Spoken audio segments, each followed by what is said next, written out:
Mr. Ambassador, a pleasure to have you with us. Thank you very much for joining us. I believe this is your first time at the INSS, but certainly not the last. Thank you.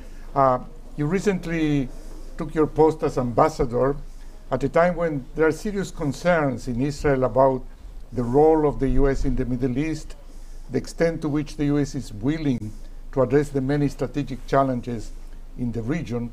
We heard as much from the Prime Minister. Can you reassure us that the U.S. will keep a significant presence here? As you know, there is not such a thing as a vacuum in geopolitics. Well, first of all, I'm honored to be here, and this is an honor not only for myself, but for the United States to be asked to come and as ambassador. I'm honored to be here, and I want to tell you I'm honored to be in the presence of the Prime Minister. As you know, the administration feels quite strongly about the Prime Minister and this coalition. He, as Common said, it's a beautiful thing what you all have created here.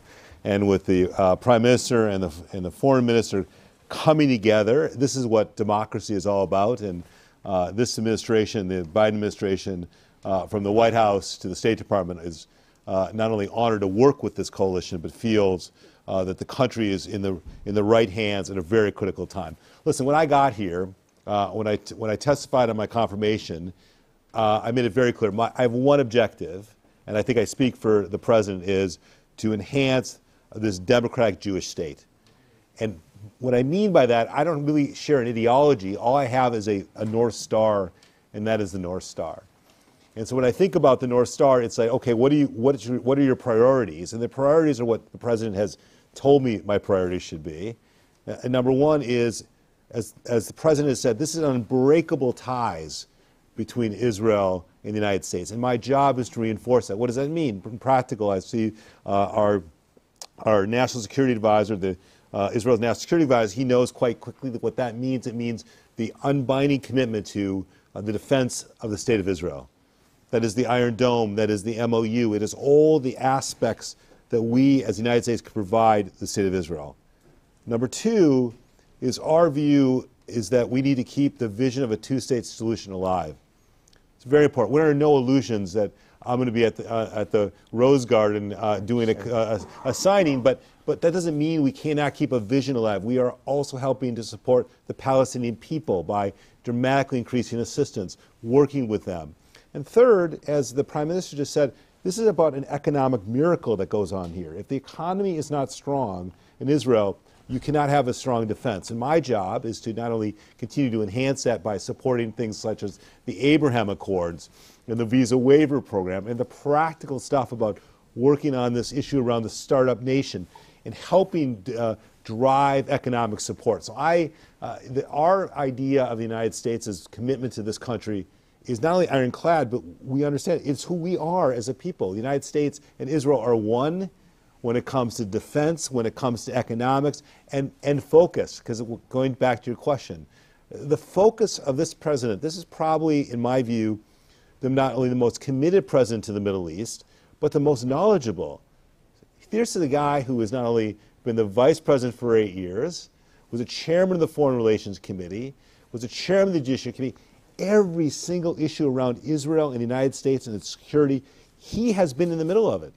So to say the focus is laser focus on the security of the State of Israel. Well, that's great to hear, and we certainly are very pleased to hear that. But nevertheless, there are concerns here about the sharp divisions within the Democratic Party and the extent to which that may affect the commitment to Israeli security, and also the polarization in U.S. politics.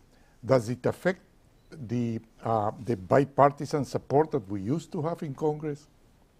Let me be clear, very, very clear about this.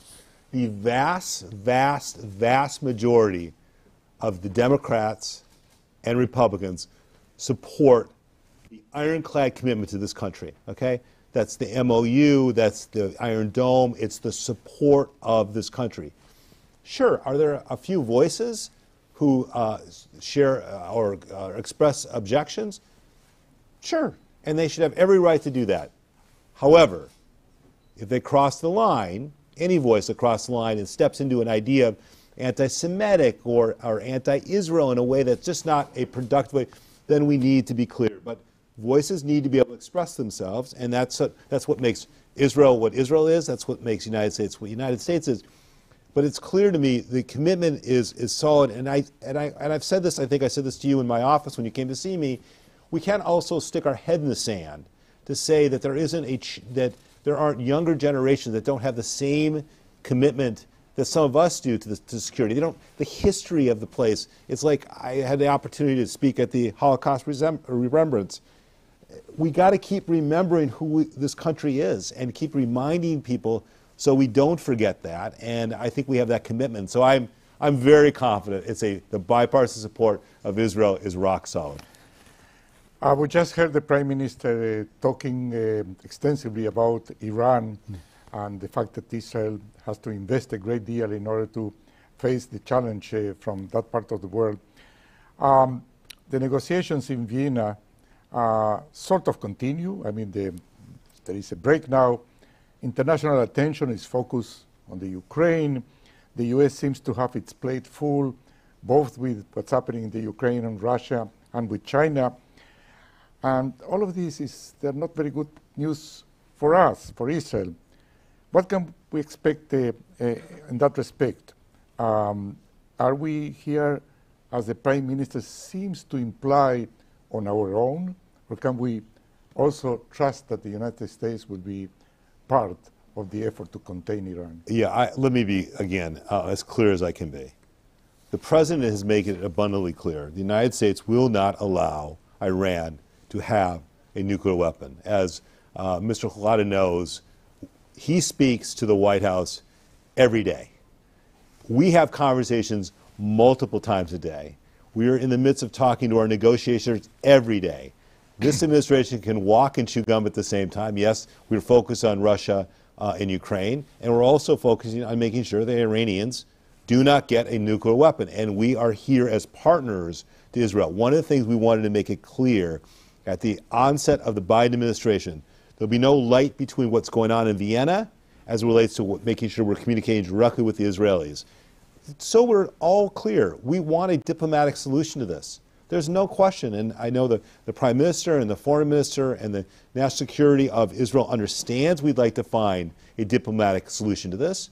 I think it's in Israel's best interest, it's in the world's best interest. But make no mistake, we will not stand by to let Iran create and have a nuclear weapon. Thank you. Let's go to the Palestinian issue. It's always there bubbling, as you know. The two sides, the Palestinians and us, the Israelis, we seem to be unable to engage in a meaningful political process by ourselves. The last half-baked initiative was Trump's deal of the century. It's not clear to which century he was referring to, but nevertheless, not surprisingly, nothing came out of it.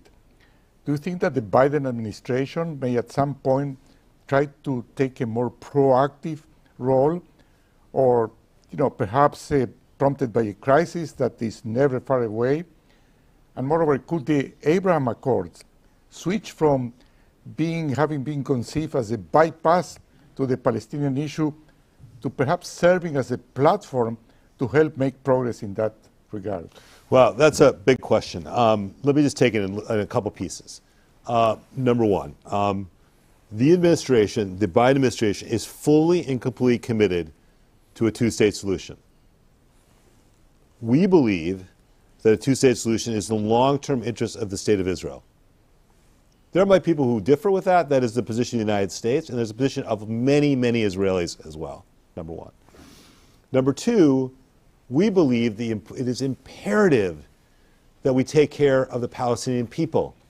Take care of the Palestinian people. This administration's, after the previous administration, has not only increased from zero, by the way, of the previous, we have now up to $450 million of a direct assistance to the Palestinian people, including money to other organizations that support the Palestinian people.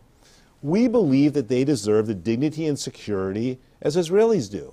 That is our fundamental belief, that they deserve that. And we also agree, as you share, it's the long-term interest of Israel to treat the Palestinian people with that respect and dignity, and hopes that we can create the momentum of a vision and a two-state solution. It is not simple. Again, we as the administration spend an enormous time making sure that neither sides do stupid things to screw that up. And that's not maybe a diplomatic term, but it's a reality. And by the way, it's not just the Israelis, it's not just the Palestinians, it's everyone in the region to try to create the environment so we can have potentially lasting peace. So, you know, you talk about the Abraham Accords. I am an enormous fan of the Abraham Accords. Listen, I'm now nonpartisan, but in my previous life I may have been a little bit more partisan. This administration is fully supportive of what the Trump administration did on the Abraham Accords because, again, going back to my North Star of what's good for a strong democratic Jewish state, the Abraham Accords is that. It helps, and I would hope at some point that the Palestinians will not only embrace the Abraham Accords, but the Abraham Accords will embrace the Palestinians. Because at the end of the day, it's got to be tangible to the Palestinian people. They've got to feel it. And if they feel it, they'll embrace it. Well, lastly, Mr. Ambassador, you have lots of duties here as a U.S. ambassador in this part of the world.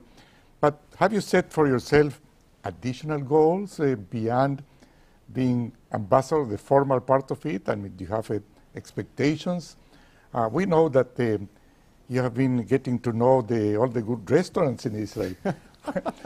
What about other things? Well, listen, when they asked me if I would agree to be the ambassador, I literally, how phenomenal is it, okay, to be able to come to a place that you care deeply about, emotionally about, that is so interesting, that every day that you're spending time thinking about how you can make this place a better place. I mean, listen, at the end of the day, listen, I'm a Jewish kid from Duluth, Minnesota, okay? I'm not a religious Jew. I'm a cultural Jew from Minnesota, and I come to this country to embrace everyone, from the ultra-Orthodox to the secular and everything in between. And I care deeply about strengthening. So the things I want to do, I want people to say, listen, he wasn't ideological. He wanted to spend time with the Palestinians. He wanted to spend time with the ultra-Orthodox. And he wanted to do the right thing. And if I can figure out ways to do that, and people say, ultimately, this is about Joe Biden. It's not about Tom ניידס. It's about Joe Biden. This is how Joe Biden thinks about diplomacy. This is how he thinks about this country. This is how he thinks about the future of Israel. He says all the time that he considers himself a Zionist. I certainly consider myself a Zionist. I care deeply about the people, the security of the state of Israel. So I hope that I can make a modicum of change, but to reinforce that message. Well, thank you very much, as we say in Hebrew, amen, to everything you said. And as I said at the beginning, this is your first visit. Please consider the INSS to be wide open for you at any time. We will try to bring you from time to time here for you to share with us your knowledge, your interests, and the policies of the U.S. Thank you very much. I'm honored. Thank you very much.